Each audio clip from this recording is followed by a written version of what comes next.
जय हिंद दोस्तों, स्वागत है आपका आपके अपने एप्लीकेशन में। तो कैसे हैं आप लोग, बताइए।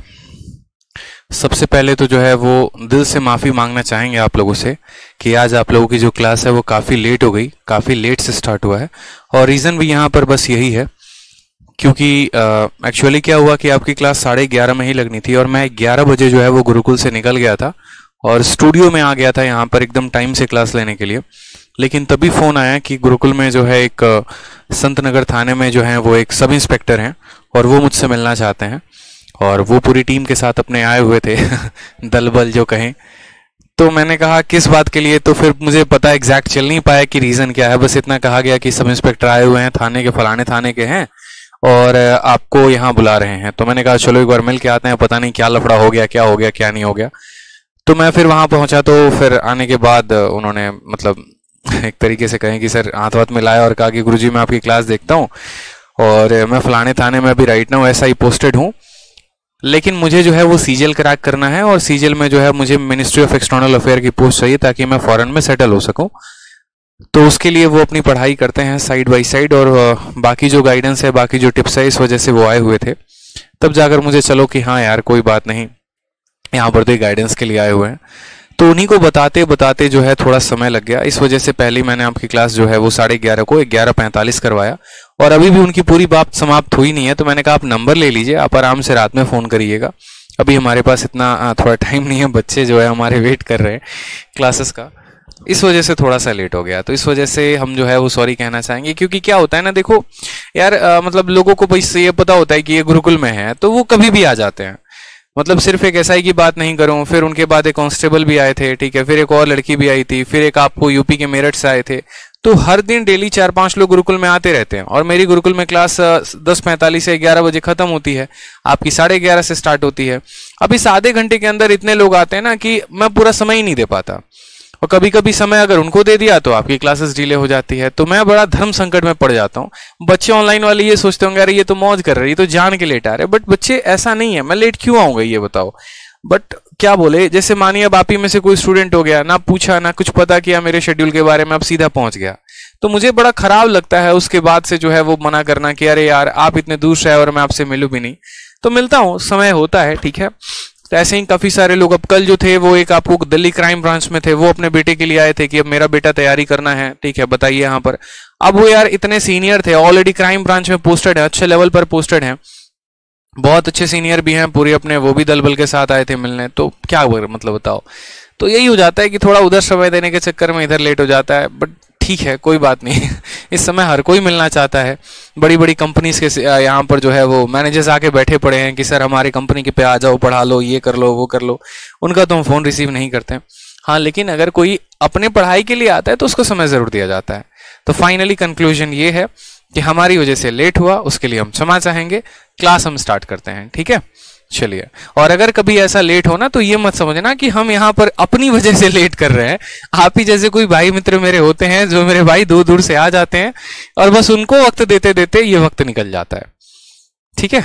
चलिए आ जाइए। तो यहाँ पर क्वेश्चन नंबर कहाँ तक हम लोगों ने पढ़ लिया? क्वेश्चन नंबर 8 तक हम लोगों ने पढ़ लिया। अब बच्चे भी इतने होशियार हैं ना, लोग भी इतने होशियार हैं, उनको पता है हम तो फोन उठाएंगे नहीं, ठीक है। अननोन नंबर जनरली मैं उठाता नहीं हूँ, तो वो मतलब मैप पर रैंकर्स गुरुकुल टाइप करेंगे और लोकेशन ढूंढते ढूंढते गुरुकुल पहुंच जाते हैं और बोलते हैं यहाँ तो सर पक्का मिल ही जाएंगे। फिर वो मैनेजमेंट की नाक में दम करेंगे, नहीं बुलाओ सर को, हमें नहीं पता है। अब बताओ यार संडे को मैंने सोचा संडे को मैं आराम से एंजॉय करूंगा, पूरी संडे लोगों से मिलने मिलने में मेरा वक्त चला गया। बताओ, पूरा संडे कोई कहीं से आया, कोई कहीं से आया, कोई कहीं से आया है, ऐसा वाला हाल हो जाता है। मतलब गुरुकुल का जो पूरा ऑफिस रहता है ना, बस अलग अलग स्टूडेंट से अलग अलग लोगों से भरा पड़ा होता है कि हाँ सर पहले इनसे मिलना है, फिर इनसे मिलना है, फिर इनसे मिलना है।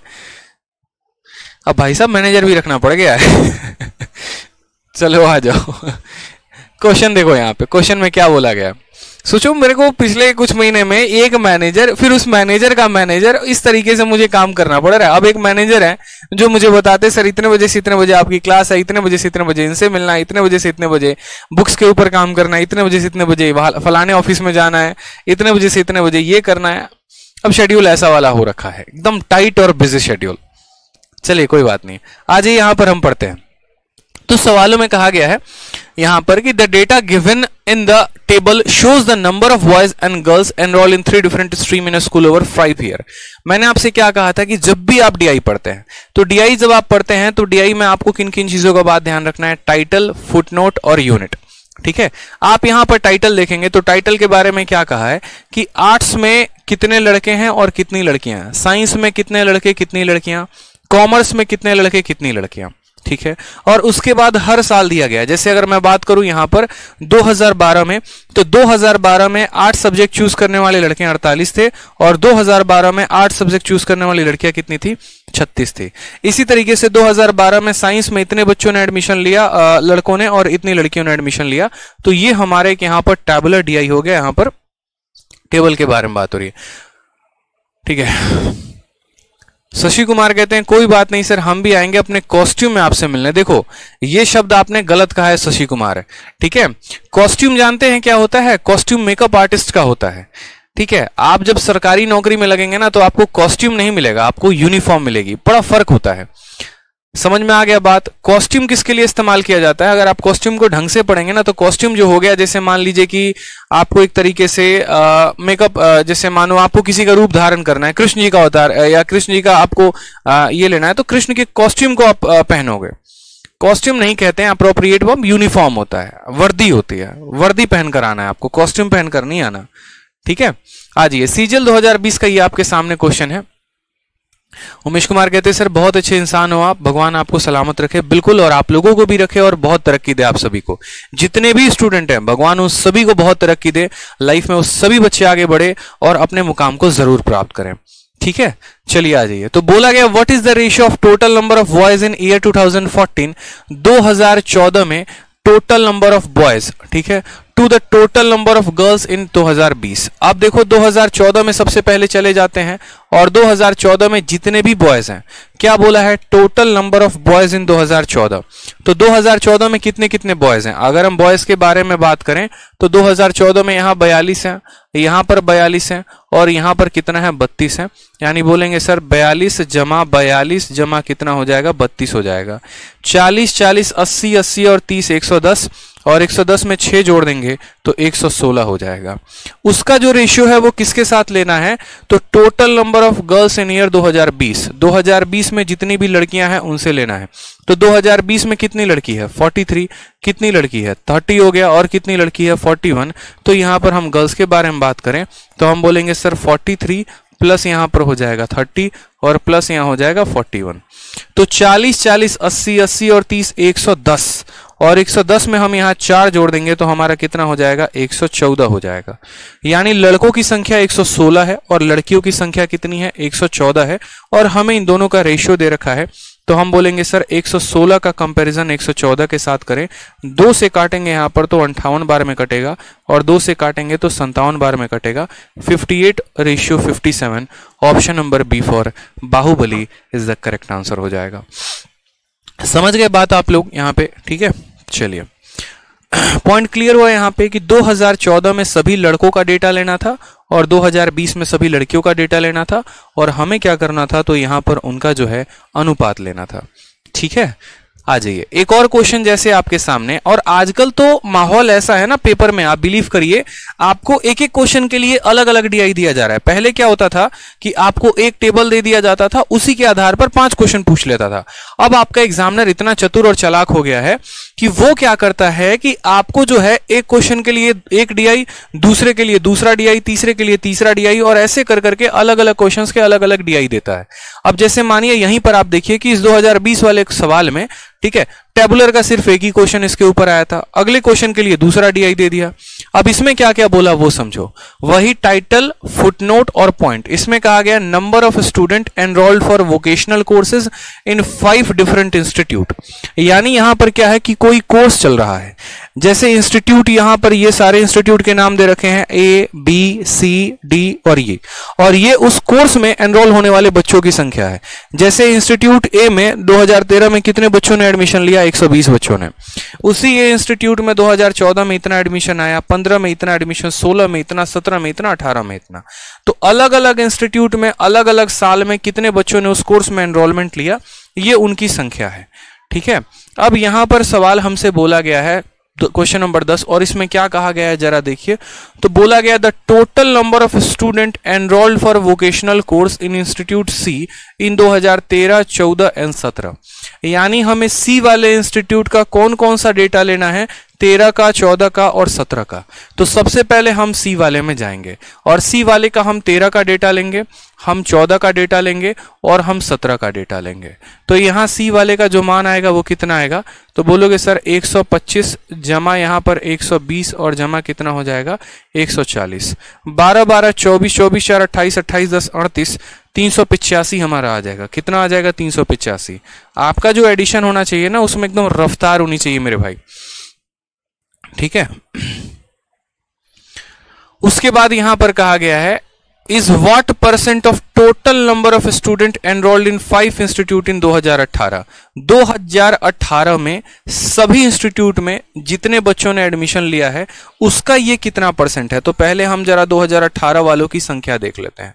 2018 में चले जाओ, आप किस में चले जाओ 18 में। 18 में ए में इतना लिया है, बी में इतना लिया है, सी में इतना लिया है, डी में इतना लिया है और ई में इतना लिया है। जरा सबको जोड़ना एक बार। तो आप बोलोगे सर 2018 में जो कुल एडमिशन आए हैं 8 5 13 या 5 5 10 और 10 हमारा 20, 20 का 0 हाथ में 2 हो गया। 4 3 7 3 10, 10 4 14, 14 4 18, 2 20 का 0 हाथ में 2, 1 2 3 4 5 और 2 7। यानी 2018 में टोटल एडमिशन कितना है 700। तो हमारा एग्जामिनर हमसे ये पूछना चाहता है कि देखो इंस्टीट्यूट सी में 2013 में, 14 में और 17 में जिन बच्चों ने एडमिशन लिया वो 2018 में टोटल बच्चों का कितना परसेंट है। तो सबसे पहली बात इंस्टीट्यूट सी का डेटा निकाला तो कितना आ गया 385 और 2016 यहां पर 18 का डेटा आ गया तो कितना 700। अब ये 385 700 का कितना परसेंट है ये पता करना है। तो हम क्या करेंगे 385 को भाग करेंगे 700 के साथ और गुना कर देंगे यहां पर 100% के साथ। हमारा आंसर आ जाएगा 2 0 से 2 0 खत्म। 7 से काटेंगे तो 5 बार में 35 आ जाएगा, फिर 7 से काटेंगे तो 5 बार में 35 आ जाएगा। ऑप्शन नंबर बी फॉर जो है Baahubali is the correct answer हो जाएगा, ठीक है। तो कितना आंसर आ जाएगा क्वेश्चन नंबर इसका 55% जो होगा वो हमारा सही आंसर होगा, ठीक है। आ जाइए अगला सवाल 11 नंबर। बिल्कुल 11 नंबर सवाल में क्या कहा गया है। 11 नंबर सवाल में हमसे ये कहा गया, देखिए वो सवाल हम लोगों ने पढ़ लिया, फिर 11 उसी डेटा पर एक और क्वेश्चन है और यहां पर भी कुछ सवाल पूछा गया है। 10 नंबर क्लियर है ना आप सभी को, आंसर भी आ रहे हैं बच्चों के, चलिए बहुत अच्छी बात है।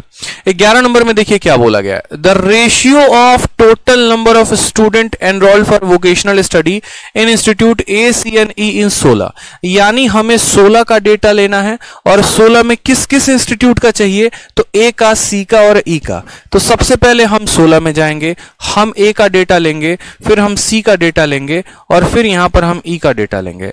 यानी 2016 में हम जो है किस किस का डेटा लेंगे, तो ए का, सी का और ई का। और ये डेटा कितने के बराबर आएगा, तो जोड़ लो 8 और 7 15, 15 5 20 का 0 हाथ में 2, 4 3 7, 7 3 10, 10 2 12 का 2 हाथ में यहां पर 1, 3 और 1 हो जाएगा 420। ऐसे भी कह लो 14 और 13 हो गया 27, 27 3 30 10 40, ठीक है, और 20 हो जाएगा 420। कितना आ जाएगा, तो 2016 में इंस्टीट्यूट ए से, सी से और ई से कुल कितने लोग हैं, तो 420 लोग हैं, ठीक है। उसका रेशियो लेना है और उसका रेशियो किसके साथ लेना है, तो उसका रेशियो लेना है to the total number of student enrolled in institute B and D in 2018। 2018 में बी से और डी से, देखो 2018 में बी से कितने बच्चों ने लिया और डी से कितने बच्चों ने लिया, उसके साथ रेशियो लेना है। यानी 2018 का क्या क्या आएगा, तो बी आएगा और डी आएगा। तो जरा बी और डी को जोड़ना, तो बोलोगे 14 और 13 27, ठीक है, 280। यानी सवाल में हमसे कहा गया है 2016 में इन 3 इंस्टीट्यूट का डेटा ले लो, 2018 का ये 2 इंस्टीट्यूट का डेटा ले लो और इनका रेशियो बताओ कि रेशियो क्या है। तो बताना जरा, 420 का जो अनुपात है वो किसके साथ लेना है, 280 के साथ लेना है। 0 से 0 खत्म। 14 से काटोगे 3 बार में, 14 से काटोगे 2 बार में, 3:2। Option number B for Baahubali जो आएगा वो करेक्ट आंसर आएगा, ठीक है। बी फॉर बाहुबली जो आएगा बच्चों वो क्या आएगा, करेक्ट आंसर आएगा। हलवा सवाल एकदम, देखते चलो। और इन सवालों से आप डरते हो, हैं? बताओ, इन सवालों से आप डरोगे तो कैसे काम चलेगा, डरने से काम होगा नहीं होगा, ठीक है। आ जाओ। तो यहां पर नेक्स्ट क्वेश्चन देखो जरा, सेम डेटा पर सेम क्वेश्चन आपसे पूछा गया है वापस से। अब देखिए वहां पर सारे के सारे इंस्टीट्यूट है। अब यहां पर दूसरा आपसे क्वेश्चन पूछा गया, किसी और शिफ्ट में पूछा गया होगा, सेम तरीके से यहां वोकेशनल कोर्सेज के बारे में बात कही गई है। और अब यहां पर 5 नहीं 6 अलग अलग इंस्टीट्यूट हैं, ए से लेकर एफ तक इंस्टीट्यूट है, और यहां पर उनके विगत वर्ष भी दिए गए हैं। और सवाल हमने इनमें क्या पूछा गया है तो देखिए जरा, सीजल 2020 में तो यहां पर बोला गया है the ratio of total number of student enrolled in institute A C and E in 2015 to total number of student enrolled in B and D in 17। यानी आपको 2015 में जाना है, और 15 में जाना है तो ए का, सी का और ई का सम निकाल लेना है। फिर 2017 में जाना है और बी और डी का सम निकाल लेना है और उनका रेशियो ले लेना है। तो ये सवाल आपके लिए है, मेरी तरफ से होमवर्क है कि ये आप करेंगे। आसान सवाल है। कुछ सवाल जब आप खुद से करेंगे ना बच्चे, तो वाकई में आपका कॉन्फिडेंस 7वें आसमान पर मिलेगा। ठीक है, चलिए क्वेश्चन नंबर यहां पर 13 देखिए। क्वेश्चन नंबर 13 में क्या बोला है? क्वेश्चन नंबर 13 में आपसे कहा गया है total number of student enrolled for vocational study in B C and E in 2015 is x% more than total number of student enrolled in A D and F in 16। तो x की value क्या है ये भी आप बता देंगे।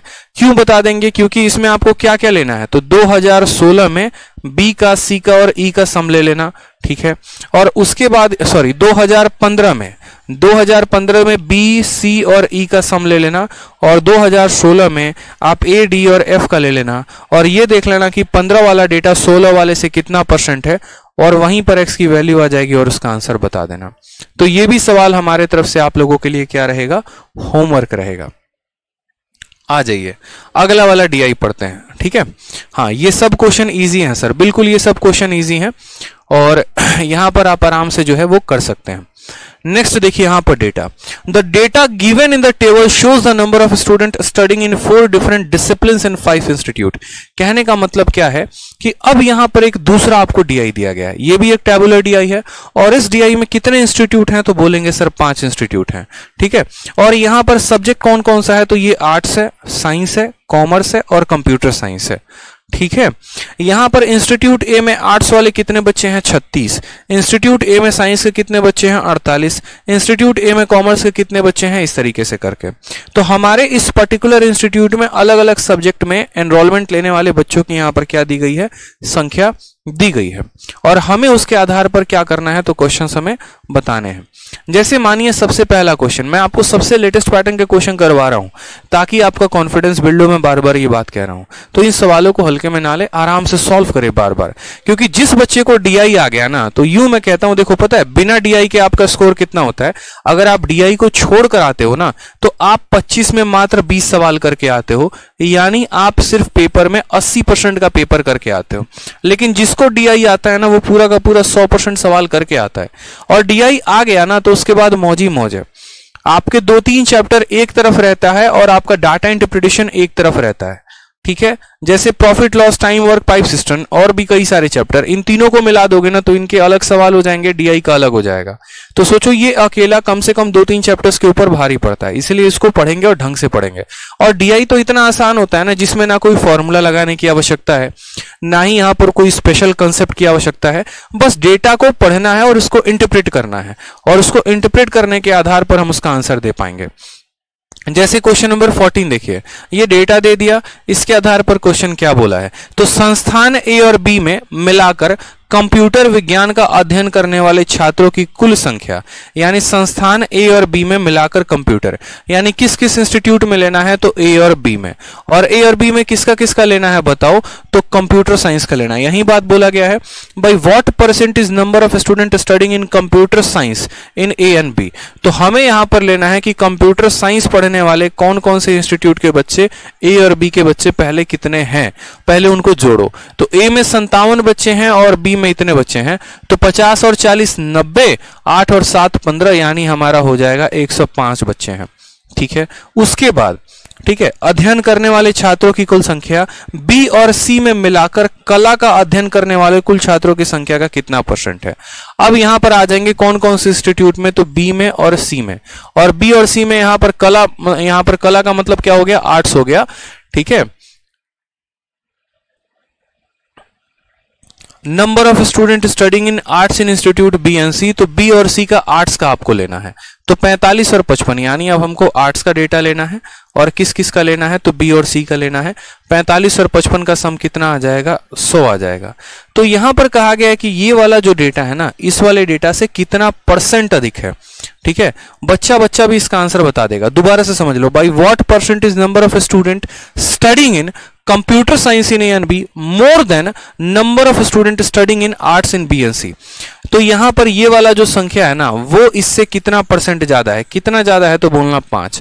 अब बहुत बच्चों को ये समझ में नहीं आता है कि नीचे क्या ले, तो नीचे लेने के लिए हमेशा इस बात को ध्यान रखना, ये जो मोर देन शब्द लगा होता है ना, इस मोर देन के बाद जो भी आता है वो हमेशा डिनोमिनेटर में होता है। मोर देन के बाद बी और सी आया है, मोर देन के बाद बी और सी वाला डेटा आया है, तो बी और सी वाले डेटा को कहां रखेंगे, नीचे रखेंगे, क्योंकि वही बताता है कि आप जो तुलना कर रहे हैं वो किससे कर रहे हैं। तो 5/100 इंटू 100, 100 से आपका 100 खत्म, कितना आंसर आ जाएगा मेरे भाई, तो बोलोगे sir 5%। Option number D for Devasena is the correct answer आएगा। सोइकपाल कहते सर आप स्टूडेंट के लिए भगवान हो। मेरे भाई ऐसा नहीं है, ठीक है, भगवान और परवरदिगार कोई और है, ठीक है, हम तो बस उनका भेजा गया एक जरिया है जो आप लोगों को आपके मंजिल से कनेक्ट कर सकते हैं। ठीक है, चलिए नेक्स्ट क्वेश्चन वापस से देखिए, क्वेश्चन नंबर 15, सेम पैटर्न पर हलवा सवाल बिल्कुल। Number of student studying in computer science in institute A and C taken together. ठीक है, कंप्यूटर साइंस में पढ़ रहे छात्र कौन कौन से इंस्टीट्यूट के, तो ए के और उसके बाद सी के। तो जरा कंप्यूटर साइंस में चल लेते हैं, ये हमारा कंप्यूटर साइंस है, ए में पढ़ने वाले इतने छात्र हैं और सी में पढ़ने वाले इतने छात्र हैं। तो यहां पर हमने कहा कंप्यूटर साइंस का कौन कौन सा लेना है, तो ए और सी लेना है, और इसमें कितने छात्र हो गए, तो बोलेंगे सर 108 छात्र हो गए। उसकी तुलना करनी है क्या, is what percentage of the number of student studying in arts in institute B and D together. Arts में लेना है और किसका, बी और डी का। बी और डी में आर्ट्स में कितने बच्चे हैं, 45 हैं, यानी हमें आर्ट्स वाले के साथ तुलना करनी है। और क्या तुलना करनी है, तो बी और डी के बच्चों की, यानी 90 बच्चों की।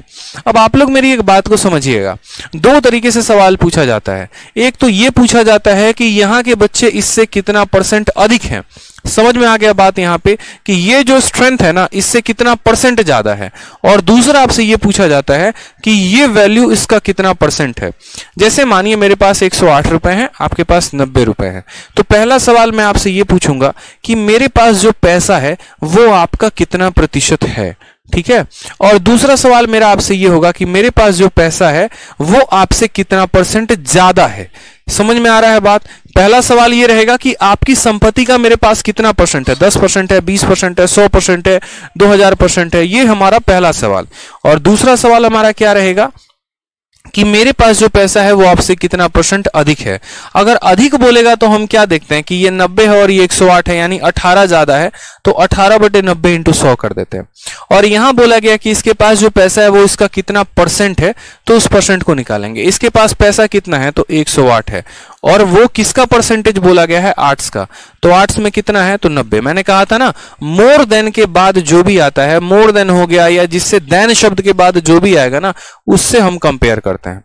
तो 108 जो है वो 90 का कितना परसेंट है, तो 108/90 इंटू क्या कर देंगे, 100 कर देंगे, हमारा करेक्ट आंसर आ जाएगा। 0 से 0 खत्म, 9 से काटेंगे 12 बार में, यानी ये कितना परसेंट हो जाएगा, तो 120% हो जाएगा। Option number D for Devasena जो आएगा वो करेक्ट आंसर आएगा। ठीक है, समझ गए बात को। यहां पर तो बोला गया था they are taken together is what percent of the number of student, कितना परसेंट है, तो ये संख्या इसका 120% है। समझ में आ गया, 12×9 108। आ जाइए अगला सवाल, 16 नंबर सवाल, हल्का फुल्का सवाल एकदम। बोला गया है what is the ratio of number of student studying science in institute C and D together. ठीक है, to the number of student studying computer science and E together. हल्का सवाल है, कर लेंगे। यहां पर साइंस वाले कॉलम में जाएंगे, और साइंस वाले कॉलम में जाने के बाद आपको किसका लेना है, तो सी का डेटा लेना है, सी का डेटा लेना है और डी का डेटा लेना है। और उसका रेशियो किसके साथ लेंगे, तो कंप्यूटर साइंस वाले ए और ई में, तो कंप्यूटर साइंस का ए और ई का सम ले लेंगे। इन दोनों का जोड़ इन दोनों के साथ आप यहां पर क्या करेंगे, कंपेयर करेंगे कि साइंस में सी और डी के पढ़ने वाले छात्र, कंप्यूटर साइंस के ए और ई वाले पढ़ने वाले छात्र का क्या रेशियो है। इन दोनों का आप यहां पर क्या करवा देंगे, कंपैरिजन। तो ये सवाल भी आप कर लेंगे। ठीक है, चलिए नेक्स्ट क्वेश्चन यहां पर देखिए। नेक्स्ट क्वेश्चन आपसे क्या कह रहा है यहां पर। अगला सवाल मतलब जो आगे के जितने सवाल हैं वो दिए गए इस डेटा पर आधारित है। क्वेश्चन में कहा गया है the table below shows the admission and transfer in standard 1 to 3 of A school. कहने का मतलब क्या है, ठीक है, कहने का मतलब यहां पर ये जो है ना थोड़ा सा अलग अलग डेटा है, कोई बात नहीं हम लोग देखेंगे। जैसे यहां पर टाइटल दिया गया है, फुटनोट्स दिया गया है और उसके बाद यूनिट। ये मैं हमेशा बोलता हूं 3 बातें पढ़ने को। अगर आप ऊपर देखेंगे तो 2015 का ये डेटा है और इसको देखेंगे तो 2016 का ये डेटा है, ठीक है। यहां पर आप देखेंगे तो ये स्टैंडर्ड 1 है, ये स्टैंडर्ड 2 है और ये स्टैंडर्ड 3 है।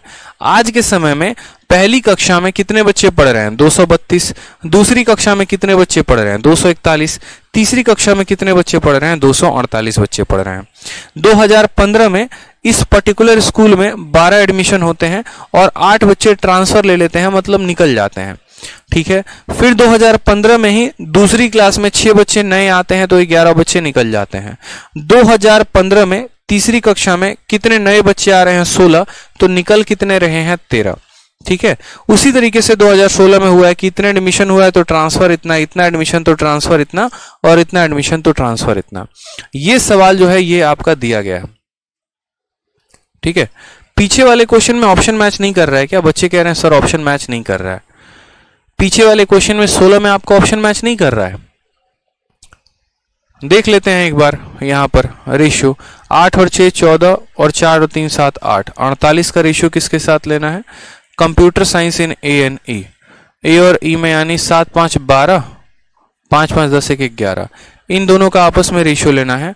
अगर हम 4 से काटेंगे तो 21 बार में कटेगा और 4 से काटेंगे तो 4 का 2 गुना 8 और 4 8 32 हो जाएगा। फिर आपका कटेगा 3:4। मैच कर तो रहा है मेरे भाई, 3:4 आ रहा है, ऑप्शन नंबर डी आ तो रहा है सही, ठीक है।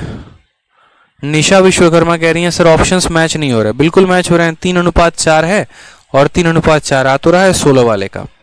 आ जाओ अब यहां पर देखते हैं, यहां पर नेक्स्ट क्वेश्चन 17 नंबर सवाल। 17 नंबर सवाल यहां पर जो है वो किस में पूछा गया है? तो 17 नंबर सवाल आपका सीपीओ में पूछा गया है। बोला गया है सवाल में, देखिए पूछा क्या गया है, in the given data in standard 1 how many students were there at the end of 2016।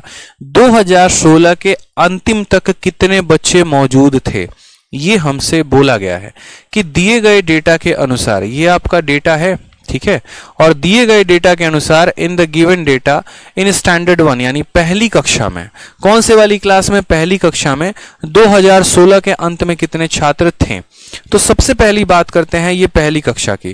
पहली कक्षा में कितने बच्चे मौजूद थे? 232। उसमें कितने एडमिशन हो गए? 12।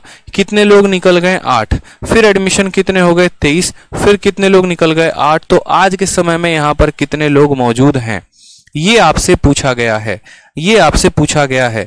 तो सबसे पहली बात है कि 232 में आप 12 को जोड़ दो, ठीक है। तो आप बोलोगे सर 232 बच्चे थे, 12 बच्चे उसमें नए आ गए, 8 बच्चे उसी साल छोड़कर चले गए, फिर उसके बाद यहां पर 23 बच्चे नए आ गए और फिर उसके बाद 36 बच्चे छोड़कर चले गए। क्योंकि बोला गया 16 तक क्या कहानी रही तो 16 तक की जो कहानी रही वो ऐसी रही कि देखो यहां पर तो बोलोगे सर 200 ये 32 है, कितने बच्चे आए हैं? तो 23 में 12 जोड़ दोगे तो 35 हो जाएगा और 35 में से आपको क्या घटाना पड़ेगा? यहां पर तो माइनस ये 9 हो जाएगा, यानी 232 में से 9 घटाओगे तो कितना आ जाएगा?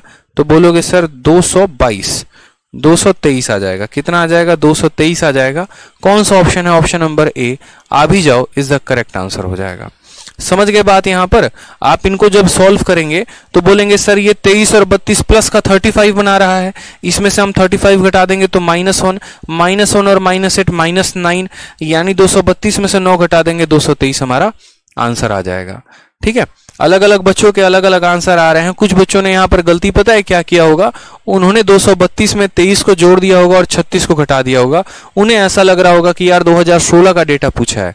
असल में 2016 का डेटा नहीं पूछा है, 2016 तक का पूछा है, एंड ऑफ ईयर 2016 तक, कि 2016 के एंड तक क्या कहानी रही थी। अगर आप इसका शीट में, जो मैंने आपको शीट दिया ना, उसमें देखना आंसर कितना दिया है आपको। शीट में कोई गलती तो नहीं की है, पता चले कि शीट में भी आंसर गलत दे रखा हो। बाकी ध्यान रखना है 2016 के एंड तक पूछा गया है, तो 15 का भी डेटा इसके अंदर हम क्या करेंगे, सम्मिलित करेंगे। 15 के डेटा को छोड़ेंगे नहीं यहां पे। समझ गए सभी को? आंसर आ गया 223 कैसे आया है यहां पर आंसर? कोई समस्या की बात है तो बता दो। 17 नंबर सवाल है ना आपका, 17 का ए सही तो है। बच्चे कह रहे हैं सर आंसर नहीं दिया था। अब समझ में आ गया बात यहाँ पे। दाऊद कह रहे हैं सर मेरी वीडियो 15 सेकंड पीछे क्यों चल रहा है रिफ्रेश करने पे? मत करो रिफ्रेश मेरे भाई, आपका नहीं मेरे साथ भी ऐसा है। जो कमेंट आप लोग करते हैं ना वो मुझे 15 सेकंड के बाद दिखाई देता है, क्योंकि सर्वर पे लोड लेने पे समय लगता है। यूट्यूब में क्या होता है, इंस्टेंट दिखना शुरू होता है, लेकिन एप्लीकेशन पर 15 सेकंड के बाद दिखता है। परेशान मत हो। क्वेश्चन नंबर 18 देखो, सीपीयू का थोड़ा घुमावदार प्रश्न। कहा गया है इन द गिवन डेटा, ठीक है, या इन the given table what was the total strength in standard 1 से लेकर 3 तक एट द एंड ऑफ 2015। 2015 के अंतिम में, 2015 के अंत तक 1 से लेकर तीसरी कक्षा तक का जो टोटल था वो कितना था? तो आप बोलेंगे सर इतना आसान सवाल, ठीक है। जैसे यहां पर हम बोलेंगे कि सर 232 स्टूडेंट थे, उसमें से 12 लोगों ने एडमिशन लिया और 8 लोगों ने ट्रांसफर करवा दिया। तो 12 लोग नए आए हैं और 8 लोग चले गए हैं, यानी प्लस में कितना है? तो 12 में से 8 गए यानी 4। तो बात करेंगे पहली क्लास में कितने बच्चे थे, तो इसमें 4 बढ़ जाएंगे, यानी 232 थे तो 236 हो जाएंगे। इतने बच्चे थे, 12 आए हैं और 8 चले गए हैं, यानी इसके वजह से जो नेट आएगा वो कितना आएगा? 4 आएगा। वो 4 इसमें ऐड कर दो। उसके बाद बात करते हैं, ये तो पहली क्लास की कहानी है, ठीक है। दूसरी क्लास की जरा बात करो यहां पर। तो दूसरी क्लास में क्या हुआ? 6 लोग आए हैं और 11 लोग चले गए हैं, यानी +6 और -11, यानी 5 लोगों का नुकसान हुआ है। तो इसमें से 5 लोग हटा देंगे तो ये कितना हो जाएगा? तो 236 हो जाएगा, ठीक है। अब हम तीसरी क्लास की बात करते हैं। 16 लोग आए हैं, 13 लोग छोड़ के चले गए हैं, यानी इनके चलते कितने का फायदा हुआ है? 3 लोगों का। तो इसमें 3 जोड़ दोगे तो 248 में 3 जोड़ोगे तो क्या हो जाएगा? 251। अब जरा जोड़ो यहाँ पे, 6 6 12 1 13 का 3 हाथ में 1, 5 3 8 8 3 11 11 1 12 का, सॉरी 2 आपका हाथ में 1, ठीक है। और कितना हो जाएगा? 723 आपका करेक्ट आंसर आएगा। ऑप्शन नंबर ए फॉर आ भी जाओ इज द करेक्ट आंसर होगा।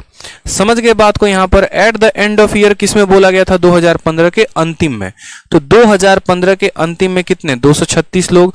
2015 के अंतिम में दूसरी क्लास से कितने लोग? 236 लोग।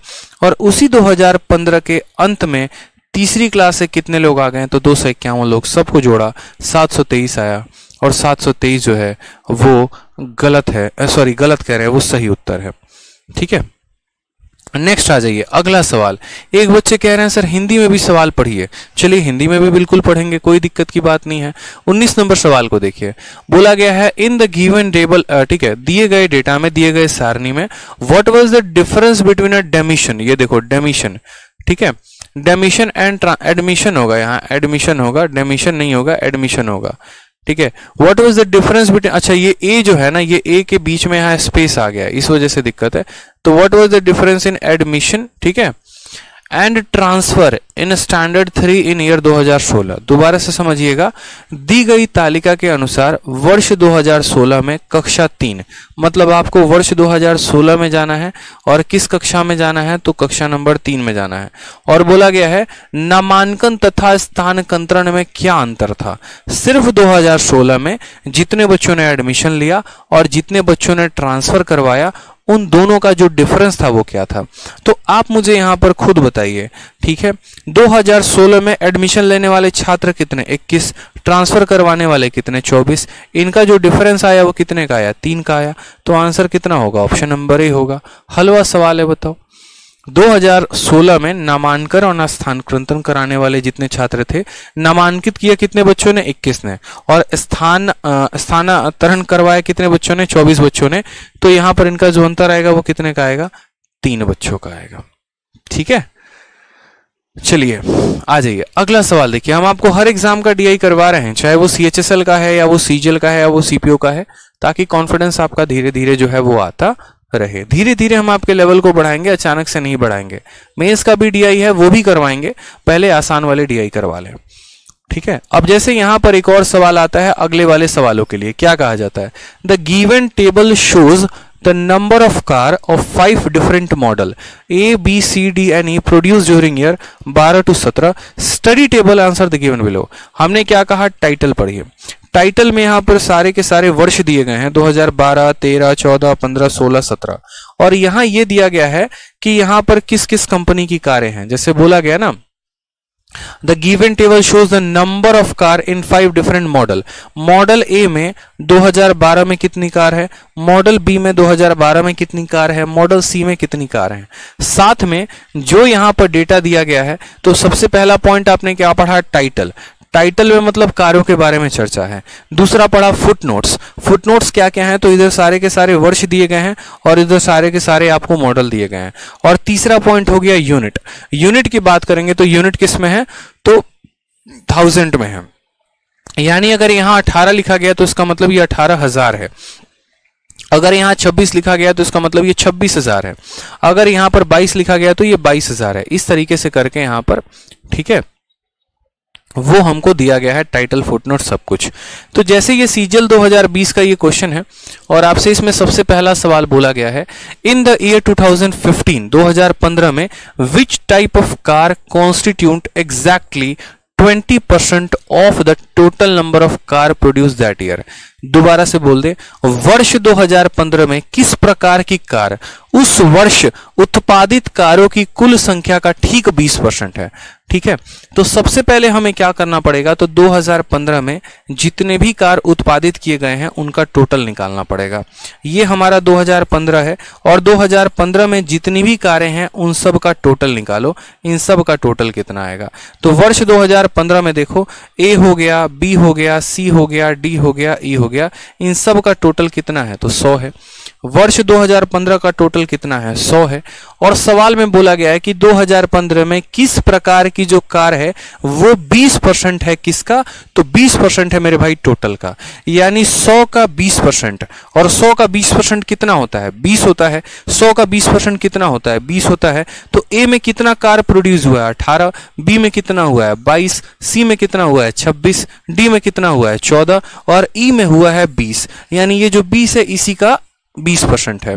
तो बोला गया था कि 2015 में कौन से वाली कार जो है वो टोटल का 20% है, यानी 100 का 20% है। तो 2015 में ई वाली जो कार है वो टोटल का 20% है, यानी option number C for Kattappa जो आएगा वो करेक्ट आंसर है। हमें टोटल निकालने की आवश्यकता नहीं है। बहुत बच्चे होशियार बनते हैं, टोटल निकालना शुरू कर देते हैं। क्यों निकालोगे, इसलिए मैंने क्या कहा है हमेशा कि आप डेटा को पढ़ा करो, डेटा को देखा करो। डेटा में आपको सारे कंपनीज के कार भी दिए गए हैं और टोटल भी दिया गया है। तो यानी 100 का 20% किसके पास था, तो 100 का 20% ई के पास था। तो आंसर कितना आएगा, ई आएगा। ठीक है, पूरा पढ़ोगे ना तो फायदे में रहोगे, नहीं पढ़ोगे पूरा तो दिक्कत हो जाएगी। ठीक, क्वेश्चन नंबर 21 को देखो। जैसे बोला गया, अगर 2013 को और 2014 को अगर हम एक साथ ले लें, if 2013 and 14 are put together, which type of cars constitute exactly 25 of the total number of car produced in those 2 year। ठीक है, यानी किसको किसको साथ में लेना है, तो 13 और 14 को लेना है। तो यहां पर 13 का टोटल देखो, 13 का टोटल कितना है, 130 है, और 14 का टोटल कितना है, तो 170 है। तो यानी 13 जमा 14 का जो टोटल है, 2013 प्लस 2014 का जो टोटल आएगा वो हमारा टोटल कितना आएगा, तो 130 और 170 यानी 300 हो जाएगा। 130 और 170 कितना हो जाएगा, 300 हो जाएगा। तो बोला गया है कि यदि 2013 और 14 को एक साथ रखा जाए तो उन 2 वर्षों में उत्पादित कारों की कुल संख्या का ठीक 25%, यानी इसका 25%। तो हम बोलेंगे सर 300 का 25% कितना होगा, तो 300 × 25/100, यानी यहां पर अगर हम काटे तो कितना आ जाएगा, 75। तो बोला गया यहां पर कि उन 2 वर्षों में उत्पादित कारों की कुल संख्या का ठीक 25% किस प्रकार की कारों का है। ठीक है, किस प्रकार की कारों का है। यानी अगर हम बात करें तो कौन सा ले रहे हैं, 2013 और 14। क्या इन दोनों का सम 75 है, तो बिल्कुल भी नहीं। 2 और 2 4 होगा और यहां पर 5 दे रखा है। क्या इन दोनों का सम 75 है, 8 और 3 11 1 आएगा, यहां 5 है, नहीं होगा। यहां पर 2 और 6 8 आएगा, नहीं होगा। यहां पर गौर से देखो डी, ये 40 है और ये 35 है, इन दोनों को जोड़ोगे तो किसके बराबर, 75 के। यानी ये दोनों जो कारें हैं ना, ये टोटल का कितना परसेंट है, 25%, यानी क्या आएगा, D for Devasena is the correct answer. तो सवाल में देखा आपने क्या पूछा था, बोला गया था कि 2013 और 14 को एक साथ रखा जाए, यानी इन दोनों को यदि हम एक साथ रखा जाए तो उन 2 वर्षों में उत्पादित कारों की कुल संख्या का ठीक 25%, यानी 2 वर्षों का टोटल का 25% यानी 75 किस प्रकार की कारों का है, तो कार डी का है। कार डी का टोटल संख्या 75, जो टोटल का कितना परसेंट है, तो 25% है, यानी डी जो होगा हमारा देवसेना जो होगा वो क्या होगा, करेक्ट आंसर होगा। क्लियर हुआ ये बात यहाँ पे, कैसे डेटा को पढ़ा जाता है और कैसे डेटा को सॉल्व किया जाता है। आ जाइए अगला सवाल देखिए यहाँ पर, नेक्स्ट क्वेश्चन उसी सीजीएल का पेपर का क्वेश्चन है, आसान और हलवा सवाल। क्या बोला गया है, बोला गया है यहाँ पर the percentage increase in total car in 16 over 12। ठीक है, 16 में 12 की तुलना में कितना परसेंट इंक्रीज हुआ है। हिंदी में भी देख लीजिए, बोला गया है कि 2012 की तुलना में देखो 2016 में कारों की प्रतिशत वृद्धि। ठीक है, 12 से तुलना की गई है किसकी, 16 की गई है। 12 से तुलना की गई है किसकी, 16 की, कि 12 में कार कुछ था 16 में हो गया, तो 16 में जो इंक्रीज हुआ है वो 12 का कितना परसेंट है। तो 12 में कितने कार थे हमारे पास, 120, और 16 में हमारे पास कितने कार थे, 180। तो वही बात बोला गया है कि 12 की तुलना में, हिंदी में पढ़ा जाता है कि तुलना किससे की जा रही है, और इंग्लिश में पढ़ा जाता है मेरे भाई हमेशा कि देन हो गया, ओवर हो गया, ये हो गया। तो 12 की तुलना में 16 में कितना परसेंट का इंक्रीज है। तो आप मुझे बताओ, 120 से कोई संख्या 180 हो जा रही है, कितने का इंक्रीज है, 60 का है। और किसके तुलना में, तो 12 की तुलना में। जिसकी तुलना की जाती है वो हमेशा नीचे होता है, इनटू क्या करेंगे यहाँ पर 100%। 0 से 0 खत्म, 6 से आपका 2 बार में, और 2 से काटेंगे तो 50% हमारा आंसर आएगा। Option number D for Devasena is the correct answer. ये क्वेश्चन सॉल्व नहीं हुआ था बट अब क्लियर हो गया, समझ में आ गया कि 12 की तुलना में 16 में कितने परसेंट का इंक्रीज है, यानी 120 की तुलना में 180 में कितना बढ़ गया, तो बोलेंगे गुरुदेव 50% करेक्ट आंसर है। ठीक है, आ जाइए अगला वाला डीआई पढ़ते हैं, अगला वाला डीआई सॉल्व करते हैं। मजा आ रहा है डीआई पढ़ने में, बताओ जरा एक बार कमेंट बॉक्स में, जरा बताओ मजा आ रहा है, आनंद ले रहे हो, जीसा मिल रहा है, बताओ। नेक्स्ट यहां पर कहा गया है, ठीक है, study the given table and answer the following question. और टेबल में क्या क्या दिया गया है, तो percentage of marks obtained bye 6 different student in 5 subject. यहां पर क्या है, तो ये बच्चों का नाम है, प्यारे प्यारे बच्चे हैं, मंजू, अमित, रेखा, अनुज, अभि और विक्रम। ठीक है, और यहां पर ये इनके क्या दे रखे हैं, तो ABCD क्या है, तो ये सब्जेक्ट हैं, ये सब्जेक्ट है, ये सब्जेक्ट है, ये सब्जेक्ट है, ये भी सब्जेक्ट है, ये भी सब्जेक्ट है। अब देखते चलो, मैं आपके लेवल को धीरे धीरे बढ़ा रहा हूं। पहले मैंने क्वेश्चन जो दिए थे वो आसान दिए, फिर थोड़ा सा मैंने लेवल बढ़ाया CPO वाले क्वेश्चन से, फिर थोड़ा सा और बढ़ाया CGL वाले क्वेश्चन से। अब मैं आपको ये वाला टेबल देके फिर मैंने आपका लेवल थोड़ा सा और बढ़ा दिया। अब यहां पर देखेंगे ना, तो यहां लेवल बढ़ कैसे गया, तो यहां लेवल इस वजह से बढ़ गया क्योंकि हर सब्जेक्ट का जो टोटल है वो अलग है। जैसे A नंबर जो हुआ है ना, सब्जेक्ट A जो पेपर था वो 75 नंबर का हुआ था, उस 75 नंबर में मंजू को 68 आए हैं, उस 75 नंबर में अमित को 64 आया है, उस 75 में रेखा को 88 आया है। ये कैसे हो गया, किसी को 75 में 88 कैसे आ सकता है मेरे भाई। अच्छा, परसेंट दिया गया ना, ये परसेंट है मेरे भाई, यही तो दिक्कत है कि इस 75 में मंजू को 68% आए हैं, इन सब को परसेंटेज दिया गया है। समझ में आ रहा है बात यहाँ पे कि मंजू को A में कितना परसेंट आया है, 68% नंबर। अमित को A वाले सब्जेक्ट में, जैसे मानो A नाम का मतलब फिजिक्स हो गया, फिजिक्स में 68% आया, अमित को 64% आया, रेखा को 88% आया, अनुज को 80% आया, अभि को 72% आया, विक्रम को 60% आया। इसी तरीके से सब्जेक्ट B में इनके अलग अलग परसेंटेज हैं, सब्जेक्ट C में इनके परसेंटेज दिए गए हैं, सब्जेक्ट D में इनके परसेंटेज दिए गए हैं, और सब्जेक्ट E में यहाँ पर जो है वो इनके परसेंटेज दिए गए हैं।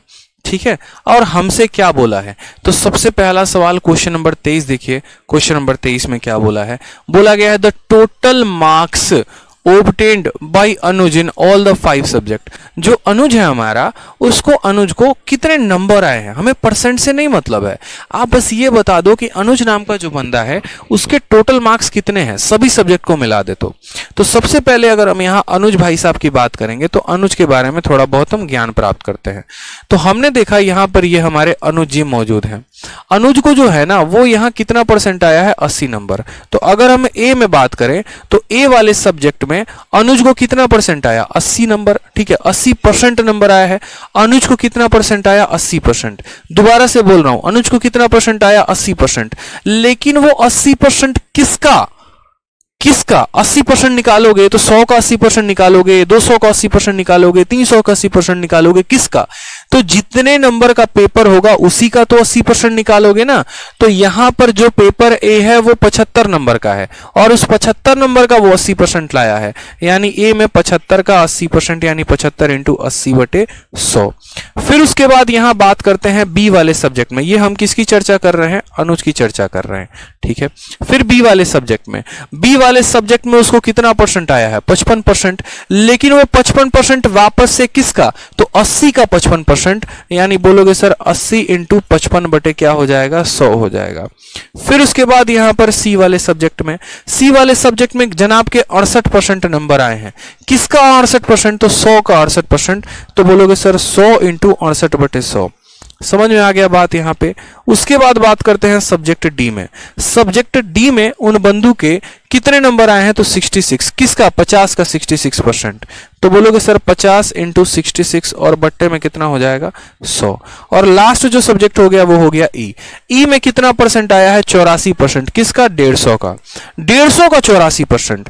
तो बोलोगे सर 150 का कितना परसेंट, तो 150 का 84%। ये तरीका होता है मेरे भाई। बहुत बच्चे क्या समझते हैं, इसी को टोटल मार्क्स मान लेते हैं और इन सब को जोड़कर फिर वेरीफाई कर रहे होते हैं, बोलते सर आंसर वे नहीं आया। कैसे आएगा, ये तुमको परसेंटेज दिया गया है, तो परसेंट दिया गया। अब जैसे मैं बोलूं 100 नंबर का पेपर था, 80% आया, यानी 80 नंबर आया। वही पेपर अगर 200 नंबर का होता और उसमें मुझे 80% आता, यानी मुझे 160 नंबर आए। वही पेपर अगर 300 नंबर का होता और उसमें मुझे 80% आता, यानी मेरे को 240 नंबर आए। तो परसेंटेज जो है वो तो सेम रहेगा, मार्क्स बदल जाएंगे टोटल मार्क्स होने की वजह से। कट्टम कुटाई कर लो, 25 से काटोगे 3 बार में, 25 से काटोगे 4 बार में, 4 से काटोगे तो 20 बार में। तो 20 का 3 गुना कितना हो जाएगा, तो यहां पर 60 हो जाएगा। ठीक है, 20 से काटोगे 4 बार में, 20 से काटोगे 5 बार में, 5 से काटोगे 11 बार में, यहां कितना हो जाएगा, 44 नंबर। ठीक है, 100 से आपका 100 खत्म हो जाएगा, यहां से कितना आएगा, 68 नंबर। 50 से आपका ये 2 बार में खत्म हो जाएगा, 2 से आपका 33 बार में खत्म हो जाएगा, यहां से कितना आएगा, 33 नंबर। ठीक है, 50 से 2 बार में खत्म होगा, 50 से 3 बार में खत्म होगा, 2 से आपका ये 42 बार में खत्म हो जाएगा। और 42 का 3 गुना कितना, 40 का 3 गुना 120 और 2 का 3 गुना 6, यानी हमारा 126। बस सबको जोड़िए और आंसर लेकर आ जाइए। चूंकि यहां पर अपने सवालों में ये सबका यूनिट डिजिट देखिए, सबका यूनिट डिजिट अलग है, तो आप यूनिट डिजिट के आधार पर भी आंसर दे सकते हैं। जैसे 0 + 4, 4, 4 और 8 12, 12 का मतलब 2 हो गया, 2 में 3 जोड़ोगे 5, 5 और 6 11, इकाई के स्थान पे 1 आएगा, यानी option number D for Devasena जो है वो करेक्ट आंसर है। अनिकेत कहते हैं टाइम स्पीड डिस्टेंस का क्लास नोट्स अपलोड करवा दीजिए। अगर मेरे पास टाइम स्पीड डिस्टेंस का क्लास नोट्स अगर होता तो मैं अपलोड करवा नहीं देता क्या, ये बताओ। कितनी बार कह रखा है कि वो जो है वो सिस्टम से डिलीट हो गया है, डिलीट हो गया तो आपको खुद से। अब ये डिजिटल बोर्ड है, अगर यही डिजिटल बोर्ड के यही फाइल में पढ़ा रहा हूं, अचानक से बंद हो जाए, लाइट वाइट कट जाए, तो ये भी करप्ट हो जाएगा फाइल, फिर मैं कहां से अपलोड कर पाऊंगा। फिर आप जबरदस्ती बोलोगे अपलोड करवा दो। अब यार कहां से करवा दूंगा, अभी पढ़ा रहा हूं तो नोट्स बन रहे हैं। अगर ये फाइल ही डिलीट हो गई तो कहां से अपलोड होगी, नहीं हो पाएगी ना। ठीक है, समझ में आ गया बात यहां पे। तो यहां टोटल पूछा गया, या तो यूनिट डिजिट के आधार पे टोटल बता दो और नहीं तो सबको जोड़ो। सबको जोड़ोगे तो 60 और 40 100, 100 और 160, 160 और 30 190, 190 और 20 210, 210 और 100 310। ठीक है, 310 में जोड़ोगे तो 10 और 320 हो जाएगा। 320 में यहां जोड़ोगे 11 तो 331 आएगा। Option number D for Devasena.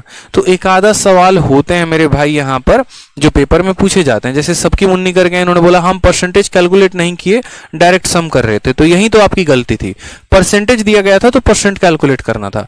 Gurukul के भी टारगेट टेस्ट में ये क्वेश्चन हमने दिया और सारे के सारे बच्चे इसी में फंस गए थे जाके। उन्होंने परसेंटेज शब्द पढ़ा ही नहीं, उनको लगा टोटल करके निकालना है और टोटल करके निकाल रहे हैं तो आंसर नहीं आ रहा, आंसर आ रहा है तो कोई और ऑप्शन टिक कर दे रहे हैं। यही गलती की थी आपने।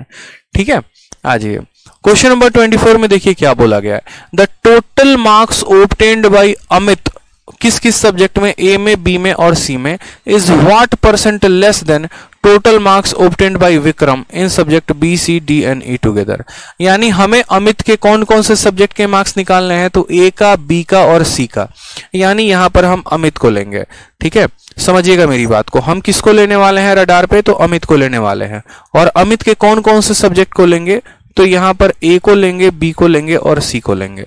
यानी यहां पर अमित के नंबर कितने आए, तो बोलोगे सर अमित का नंबर कितना है, कैसे पता चलेगा, तो जरा अमित में जाओ। ए में कितना आया है, तो 75 का 64%, तो बोलेंगे 75 का कितना हो गया 64%, यानी 75 इंटू 64/100।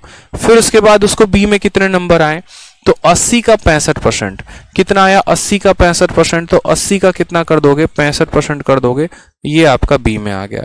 उसके बाद किस में बोला गया, सी में 100 का 80%, तो यहां बोलोगे सर 100 का कितना परसेंट हो गया 80%। सॉल्व करना जरा, यहां पर हल्का फुल्का सवाल था। 25 से काटेंगे, यहां पर कितनी बार में कटेगा, तो बोलोगे सर 25 से 3 बार में, 25 से 4 बार में और 4 से यहां पर 16 बार में। ठीक है, 16 का 3 गुना कितना आ जाएगा 48 आ जाएगा। उसके बाद 20 से 4 बार में, 20 से 5 बार में, 5 से 13 बार में, 13 का 4 गुना 52 हो जाएगा। और ये तो ऐसे खत्म हो जाएगा, तो आंसर कितना आ जाएगा 80। यानी यहाँ 50 और 40 90 100 कितना हो जाएगा 180। तो यहां पर हम ये बात बोलेंगे अमित को कितने नंबर प्राप्त हुए, तो बोलोगे सर अमित को 180 नंबर प्राप्त हुए। कितने नंबर प्राप्त हुए, तो अमित को 180 नंबर प्राप्त हुए। अब अमित की बारी चली गई, उसकी तुलना किसके साथ करनी है, तो विक्रम के साथ करनी है। और विक्रम के कौन कौन से सब्जेक्ट के करनी है, तो बोला जाएगा विक्रम का बी सी डी और ई लेने को, B comma C comma D comma ई को लेने को डेटा। तो आप बोलेंगे ठीक है सर ले लेते हैं, क्या दिक्कत है, डेटा ही तो है। अब आ जाओ यहां पर विक्रम में, विक्रम को 60 नंबर, 75 का कितना परसेंट 60%, तो बोलोगे सर 75 का यहां पर बी में कितना आया है 60%, यानी इतना हो गया। उसके बाद सी में कितना आया है, तो सी में देखोगे ना तो बोलोगे सर 100 का 73%, देखो 100 का कितना परसेंट 73%, तो यहां बोलोगे सर 100 का 73% तो 73 ही होता है, बट फिर भी मैं यहां लिख दे रहा हूं। उसके बाद आपको डी का डेटा लेना है, डी में विक्रम का लेना है। 84% आया है, किसका 50 का, तो 50 का 84% 42 होता है, लिख दो यहां पर 50 इंटू 84/100। ठीक है, फिर उसके बाद यहां पर 150 का 86%, तो 150 का कितना परसेंट आ जाएगा मेरे भाई, तो 86%। 150 इंटू 86 कितना हो जाएगा 100 हो जाएगा। कैलकुलेट कर लीजिए बड़े प्यार से आसान से। तो बोलेंगे सर देखिए बात ऐसी है, 25 से 3 बार में, 25 से 4 बार में, 4 से हमारा 15 बार में, तो 15 इंटू 3 कितना आ जाएगा 45 आ जाएगा। 100 से 100 खत्म, कितना आ जाएगा 73 आ जाएगा। उसके बाद यहाँ देखोगे तो 50 से 2 बार में और 2 से 42 बार में, यानी यहाँ से कितना आ जाएगा तो 42 आ जाएगा। उसके बाद देखोगे 50 से 3 बार में, 50 से 2 बार में और यहाँ पर आ जाएगा 43। 43 का 3 गुना कितना हो जाएगा 129 हो जाएगा। सबको जोड़ दो यहाँ पर 70 और यहाँ पर सबको जोड़ दो ना। ठीक है, तो बोलोगे 7 4 11, 11 और 4 15, 15 1 16, 160 और 120, 280, 289 जो आएगा इसका आ जाएगा। ठीक है, सवाल में हमसे क्या बोला गया है, the total marks obtained by इतना is what percent less than. इसका जो टोटल आया है ना वो इससे कितना परसेंट कम है, वो इससे कितना परसेंट कम है मेरे भाई।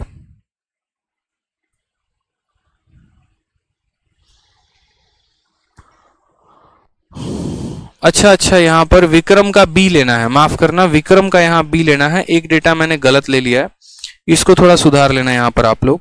विक्रम का बी सी डी और ई लेना है, तो विक्रम का मैंने यहाँ ए ले लिया, इसको सुधार लो, कोई बात नहीं, इसको सुधार लो, ये गलती हो गई है। ठीक है,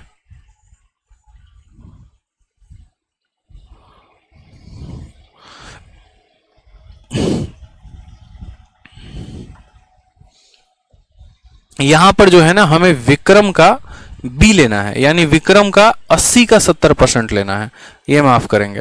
तो बोलेंगे सर विक्रम का जो है ना वो 80 का कितना परसेंट लेंगे 70%, तो 80 इंटू 70/100, 0 0 0 0 खत्म, कितना आ जाएगा यहाँ पर सर, तो यहाँ पर हमारा 56 आ जाएगा।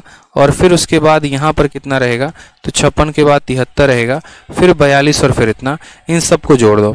9 2 11, 11 और 3 14, 14 और 6 हो जाएगा 20। ठीक है, 2 हाथ में, 4 2 6, 6 और 6 12 13, 13 5 18, 18 2 20 का 0। ठीक है, 2 हाथ में वापस से आपका 4 1 5, 5 और 2 7, 7 7 14, 14 और 5 कितना हो जाएगा 19। ये क्या हो गया मेरे भाई, कुछ गड़बड़ कर दिया क्या हमने? जरा जोड़ना एक बार, ठीक है, जोड़ना एक बार। 9 2 11, 11 3 14, 14 6 20 का 0 हाथ में 2, 2 और 4 6, 6 6 12 1 13, 13 5 18, 18 2 20 का 0 हाथ में 2, 2 और 1 3, टोटल कितना आ गया 300। तो सवाल में हमसे कहा गया ये वाला व्यक्ति इससे कितना परसेंट कम है, ठीक है। सवाल में आपसे यहां पर कहा गया है कि जो अमित है वो विक्रम से कितना कम है। विक्रम का टोटल 300 आ रहा है, अमित का टोटल 180 आ रहा है, कितना परसेंट कम है। तो यहां पर ये कितना कम है बताना जरा मुझे। तो 300 से 180 जो है वो 120 कम है, और कितने के ऊपर कमी पूछी गई है तो 300 के ऊपर। जिससे तुलना की जाती है हमेशा वो डिनोमिनेटर में नीचे होता है। तो यहां पर तुलना विक्रम के साथ की जा रही है तो विक्रम यहां नीचे रहेगा, इंटू क्या कर दोगे 100, 100 से तुम्हारा ये खत्म, 3 से 40 बार में खत्म, यानी कितना परसेंट आ जाएगा तो 40% आ जाएगा, यानी option number D for Devasena होगा। तो एक आधा सवाल आपके पेपर में ऐसे कैलकुलेटिव आते हैं, लेकिन इन कैलकुलेटिव क्वेश्चंस का सॉल्यूशन क्या है? तो इनका सॉल्यूशन ये है कि आपका कैलकुलेशन रफ्तार में होना चाहिए। जैसे आपको समझाने के लिए मैंने ऐसे लिखा हुआ है, बाकी जब मैं आपके सामने जब पेपर सॉल्व कर रहा होता ना, तो मैं इसी सवाल को देखो कितने रफ्तार में बनाता। अब मुझे अगर इसी सवाल को बनाना होता ना तो मैं इतना ड्रामा नहीं करता पेपर में, मैं साफ तौर पर यहां पर कैलकुलेशन कैसे करता मैं आपको वो भी अपना समझा रहा हूं। सीधा हिसाब किताब देखो, ये सब सामने मेरे डेटा है। मुझे ये बात पता है कि अमित का ए बी और सी लेना है। अमित का क्या लेना है? ए बी और सी लेना है, बस मुझे इतना पता है। मैं जाऊंगा अमित वाले सेक्शन में, ए जाऊंगा मैं। 75 का जो है यहां पर कितना करूंगा 64%, ठीक है। 75 का 64% या फिर 64 का 75%। 75% का मतलब 3/4, यानी यहां पर 64 को मुझे 3/4 के साथ गुना करना है 416 बार में, सीधा आ जाएगा ए का मार्क्स 48। फिर बी में देखूंगा मैं 80 का यहां पर 65%, 80 का यहां पर 65% या फिर 65 का 80%। हम ऐसा भी तो कह सकते हैं A% ऑफ B जो होता है वो बच्चे बराबर होता है हमारे B% ऑफ A के। मैंने परसेंटेज में ही पढ़ाया हुआ है आप लोगों को, यानी 80 का 65%। आपको जो है यहां पर 80 का क्या निकालना है 65% निकालना है। तो आप इसको ऐसे भी कह सकते हो कि 65 का 80%, और किसी भी संख्या का 80% उसका क्या होता है 4/5 होता है, यानी इसको मुझे 4/5 के साथ गुना करना है। 5 को 13 से काटा, 13 चौके 52 आ गया। सी लेना है मुझे। 100 का 80% कितना होता है 80 होता है। यहां से मैंने क्या किया अमित का टोटल ले लिया, यहां पर अमित का टोटल कितना आ गया 180 आ गया। वही कैलकुलेशन जो आप बच्चों की तरह ऐसे कर रहे थे और वही कैलकुलेशन थोड़ा आपने लीजेंड की तरह किया, तो देखिए वो कैलकुलेशन कितना आसान हो गया। और चूंकि कैलकुलेशन में जितने कम स्टेप होंगे सवाल भी उतना ही जल्दी बनेगा, ठीक है। आ जाओ, जैसे विक्रम का बी सी डी और ई बोला था, विक्रम का क्या लेना है बी सी डी और ई। तो 80 का 70%, 8 × 7 कितना आ जाएगा, सीधा का सीधा 56 लिखो। सी का बात करते हैं 100 का 73%, सीधा 73 हो जाएगा। डी का मेरे भाई बात करते हैं 50 का 84%, या फिर ऐसे कह लो 84 का 50%, और किसी भी संख्या का 50% उसका आधा होता है, यानी 84 का आधा कितना हो जाएगा 42 हो जाएगा। फिर उसके बाद यहां पर जो है आपको ई भी लेना है 150, ठीक है। 150 का 86%, 150 का 86%, या फिर उल्टा कह लो 86 का 150%, 86 का 150%, और किसी भी संख्या का 150% क्या होता है तो 100% वो खुद, और प्लस इसका 50%। इसका 50% कितना होगा इसका आधा, यानी 43। जोड़ देंगे तो कितना आ जाएगा, तो बोलोगे सर 129 आ जाएगा। मेरा 150% क्या होगा, तो मेरा 150% का मतलब पहले मेरा 100% निकालो फिर मेरा 50% निकालो। तो इस संख्या का तो 100% 86 होगा और इसका 50% 43 होगा। जोड़ोगे तो 129 आएगा, वो जोड़ दिया। यहां पर जरा टोटल देखोगे सबको जोड़ोगे तो कितना आ जाएगा 300 आ जाएगा। आ जाएगा कि नहीं आ जाएगा, जोड़ कर देख लो। 9 2 11, 11 3 14, 6 20 का 0 हाथ में 2, 4 2 6, 6 और 7 13, 13 5 18, 20 और 2 1 3। अब 180 जो है वो इससे कितना परसेंट कम है। मैंने कहा है जब भी किसी का कोई भी परसेंटेज निकाल, देखो कितना कम है तो 120 कम है। कितने के ऊपर 300 के ऊपर, इतना इंटू इतना बटे 100, तुरंत आंसर आपका आ जाएगा सर खत्म हो गया, 40% हमारा आंसर है, बात खत्म, ऑप्शन नंबर डी। तो वही सवाल जो आप बच्चों की तरह ऐसे कैलकुलेशन किए, ये पता हम आपको क्यों लिखें, ताकि इन केस अगर आपको समझना पड़े, कोई कष्ट आए, किसी बच्चे को प्रॉब्लम आए, तो ये सॉल्यूशन हर वो बच्चा समझ सकता है। एक अच्छा स्टूडेंट भी समझ पाएगा और यहाँ पर जिसको थोड़ा कम समझ आता है वो भी समझ में आ पाएगा। लेकिन ये बताने के बाद मैंने आपको ये इसीलिए बताया क्योंकि पेपर में आपको ऐसे नहीं करना होता, समय आपके पास उतना नहीं होता है। अगर ये क्वेश्चन आपके सीजीएल के प्री का क्वेश्चन है और एक प्री के क्वेश्चन में अगर आप इतना समय सिर्फ एक पर्टिकुलर सवाल के ऊपर दे देंगे तो इतने देर में तो आप जीएस का पूरा पेपर खत्म कर देते, आधा पेपर तो कम से कम खत्म कर ही देते। तो ऐसे कैलकुलेशन ना करके तुरंत ऐसी रफ्तार होनी चाहिए। इसीलिए कहा जा रहा है पेपर में कि अगर पेपर में अगर आपको अच्छा स्कोर करना है तो आपका कैलकुलेशन का अच्छा होना मांगता है। कैलकुलेशन अगर अच्छी है तो सवाल कम समय में बनेगा, और कैलकुलेशन बेकार है, घटिया है, तो फिर वहां पर आपका जो है मामला खराब हो जाएगा। समझ में आ रहा है बात? तो इस तरीके से कैलकुलेशन जो है वो प्रभावित करता है आपके अटेम्प्ट को, आपके नंबर को, आपके पेपर को। ठीक है, अब चलिए जैसे आ जाए यहां पर क्वेश्चन बोला गया सेम तरीके से, study the following table and answer the question, percentage of marks obtained bye 6 student in 5 subject. ठीक है, इंग्लिश में देखो कितना परसेंट आया, 70%, मैथ में 90%, यहां पर इतना परसेंट, इस तरीके से करके, और वापस से जो है यहां पर उसी तरीके से सवाल आपका पूछा गया है कि ये सवाल देखिए यहां पर बोला गया what are the average marks obtained, ठीक है, what are the average marks of student B C D and F in math. Math में इनका औसत नंबर कितना है, तो मैथ में चले जाओ, और किस किस बच्चे का बोला गया है, तो बी का, सी का, डी का, और उसके बाद यहां पर एफ का, बी सी डी और एफ, बी सी डी और एफ, और बी का, सी का, डी का और एफ का, बी सी डी और एफ का क्या बोला गया है, तो बोला गया है बी में, सी में, डी में और एफ में छात्रों का औसत अंक ज्ञात करें। कौन से वाले सब्जेक्ट में, गणित में। तो हमें गणित वाले सेक्शन में जाना है, और गणित वाले सेक्शन में जाने के बाद यहां पर बी सी डी और ई का लेना है। हमेशा इस बात को ध्यान रखिएगा। मान लीजिए आप यहां पर क्या कर रहे हैं, तो आप यहां पर 100 का जो है यहां पर ऐसे समझ लीजिए कि यहां पर जो है मान लो यहां पर 80 का जो है, अगर हम मान लो 80 का मानो हम 40% निकालते हैं, तो इससे बेहतर आप ऐसे समझ लीजिए कि 80 का 40% जो होगा वो बराबर होगा 40 के कितने परसेंट के, 80% के। ये दोनों के दोनों बात बराबर होते हैं। उसी तरीके से मैं 150 का यहाँ 92% निकालूंगा, उससे बढ़िया मैं 92 का 150% निकाल दूंगा। और 150% का मतलब क्या होता है, उस संख्या का 3/2।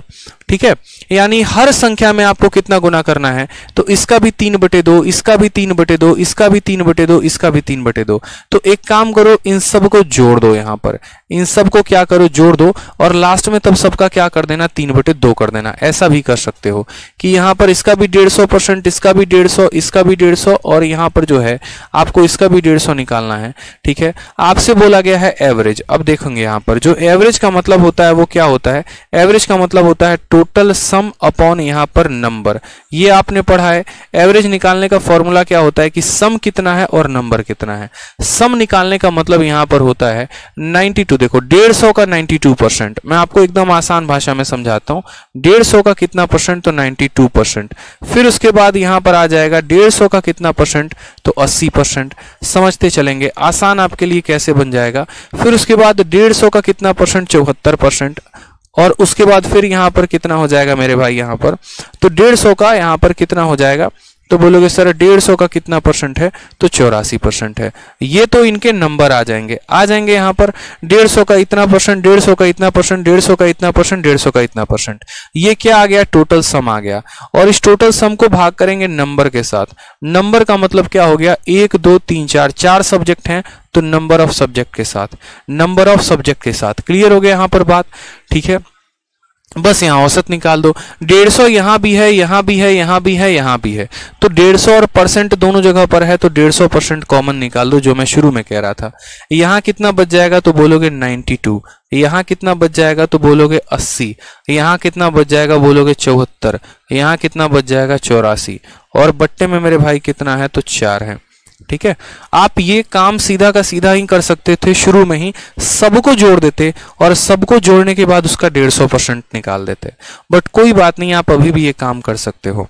आप 150 के जगह पर 150 लिखो, जब ये परसेंटेज का साइन हटेगा तो नीचे आ जाएगा आपका 100, उसके बाद यहाँ पर इन सबको जोड़ो तो 9 8 17, 17 7 24, 24 और 8 32, यानी ये हो गया हमारा 320। ठीक है, 2 और 4 कितना, 4 4 8 और 2 10, 10 मतलब 330। तो इनका जो सम आ जाएगा वो आ जाएगा हमारा 30। तो देखो 150 के जगह पर 150 लिखा, परसेंटेज के जगह पे नीचे 100 लिख दिया, इस टोटल का सम 330 लिख दिया, और यहाँ 4 है तो आपने यहाँ 4 लिख दिया। बस लास्ट में आपको इतना ही कैलकुलेट करना था। ठीक है, बहुत बच्चे क्या करते हैं, सभी डेटा का अलग अलग निकालते हैं, 150 का 92% निकालेंगे, 150 का 80%, 150 का इतना इतना, ऐसे मत किया करो, ये सवालों को लंबा लेके जाता है। अलग अलग कर परसेंटेज क्यों निकालना है बताना, किसी ने कहा था अलग अलग परसेंट निकालने को, सवाल को हल करके नौकरी लेनी है, ना कि नौकरी छोड़नी है। ठीक है, तो इसीलिए शुरू में ही मैं अगर आपको बोलता ना कि देखो सेकंडों में अगर उड़ाना है, सबको जोड़ दो और सबको 3/2 निकाल दो और लास्ट में 4 से भाग कर दो, आंसर आ जाता। लेकिन हमने वैसे नहीं बताया, हमने कहा पहले आराम से बताएंगे, कोई दिक्कत नहीं है। 0 से 0 खत्म, 0 से 0 खत्म, इसको इसके साथ गुना करके 4 से भाग कर देंगे। 15 को 3 के साथ गुना करो, 15 3 45 का 5, हाथ में 4 आ गया, 15 3 45 और 4 हो जाएगा 49, और लास्ट में इसको किससे भाग कर देंगे, 4 से। 4 का 1 गुना 4, 4 का 2 गुना 8, फिर 15, 4 का 3 गुना 12, 3 हो जाएगा, दशमलव लगाओगे 30 हो जाएगा, 0.7 जो आएगा आपका 5, 123.75। Option number D for Devasena is the correct answer. ठीक है, आप अगर शॉर्ट में करना चाहते थे ना तो इन चारों लोगों को जोड़ते, उसके बाद उसको 3/2 के साथ गुना कर देते, फिर जो आता उसको 4 से भाग कर देते, आपका आंसर हो जाता। ठीक है, मतलब जो सबसे शॉर्टेस्ट होता ना, मैं आपको बताऊं, अगर सबसे शॉर्ट में अगर आप करना चाहते, सीधा का सीधा अगर आप एक लाइन में आंसर लिखना चाहते थे ना, तो आप ये सब हटाकर, ठीक है, आप ये सारा झोल झमेला हटाकर, कौन कौन सा लेना था, BCDF लेना था, B हो गया और C हो गया, D हो गया और F हो गया, आप सीधा आंसर में पता है क्या बोलते, आप बोलते इन सबको जोड़ो, 9 8 17, 17 7 24, 24 8 32, 32 और 1 33, यानी 330 आ गया। इस 330 का क्या करना था, तो 150% निकालना था, यानी इसका 3/2, और फिर जो आ गया ना उसको आपको 4 से भाग करना था, बस बात खत्म हो जाता। ठीक है, आप यहीं पर समझ जाते कि आपका एग्जामिनर आपसे पूछ क्या रहा था।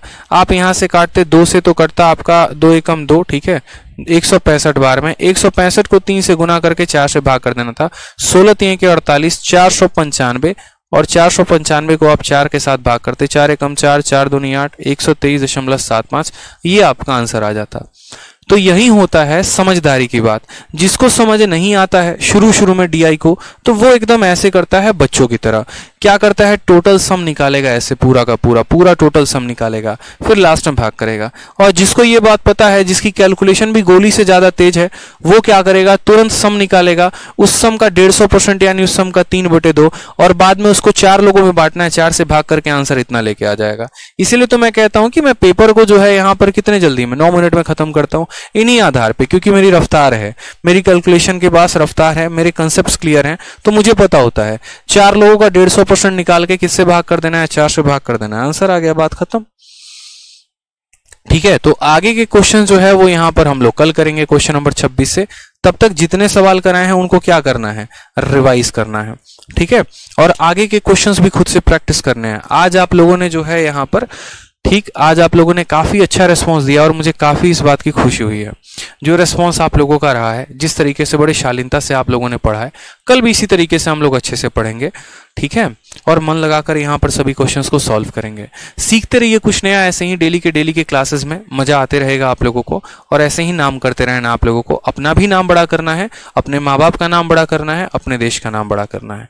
ठीक है, चलिए मिलते हैं अगले क्वेश्चन में, तब तक के लिए ध्यान रखें, खुश रहें, मस्त रहें, love you all, take care, bye.